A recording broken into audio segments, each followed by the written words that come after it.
welcome to this week's YouTube video. In this video, I spent time down at a park called Fraser River Park, which is in an interesting area. It's located in the middle of an industrial section of Vancouver with just kind of a dog park dropped in the middle of it. So I spent time exploring that park, and then once I was done there, I went down the road and shot in the industrial area. The industrial area that I went and shot, I had shot a music video there last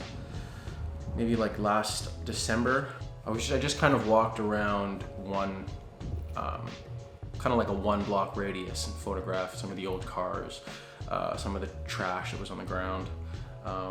Just trying to make cool compositions with what I could see there. There was nothing really that I wanted to go shoot specifically. I like shooting in industrial areas. There's a lot of things that have just been like placed. Maybe they've been there for a couple years. They've kind of disintegrated they've just kind of been there. You know, because everything that is, when I look at something on the ground, like there was one photo specifically, and I'll put it on the screen while I'm talking about this. There was like a piece of, maybe like a shelf, and it had fallen over the train tracks, and it was laying, and it had broken, and it was kind of like folded over the tracks.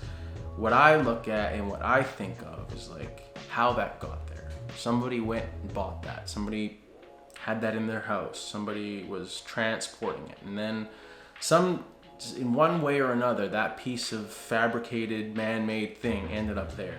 And like that's what goes through my mind. So when I take these photos and when I look at photos like this, I kind of make like a story in my mind. And that's what makes photos like this interesting for me, because like there's just so much you can do with your imagination, and there's so much you can.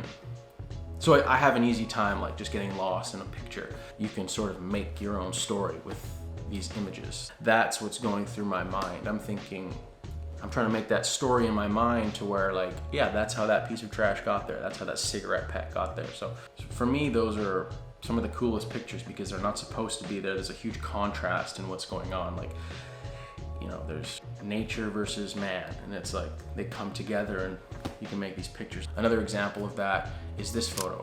Obviously that apple's not supposed to be there. It's an interesting composition. How did that apple get there? Who put it there? It's not bitten, it's not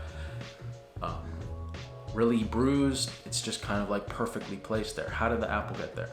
And that's what goes through my mind when I'm taking and making these pictures. So maybe that helps you understand my process and why my images are the way that they are. Anyways, that was kind of a long rant about how I make pictures, but I just wanted to say that to help people understand, like, why do I take photos of this piece of garbage? Why do I take photos of these things that are just laying on the ground? They're not really that cool or that interesting, but why do I keep taking pictures of them? That's why, because I like making the story. I like making the compositions of things that aren't really supposed to be there or aren't naturally in their normal place. So anyways, hopefully you guys like this video. If you do, please hit that subscribe button, hit that like button, and thank you for watching.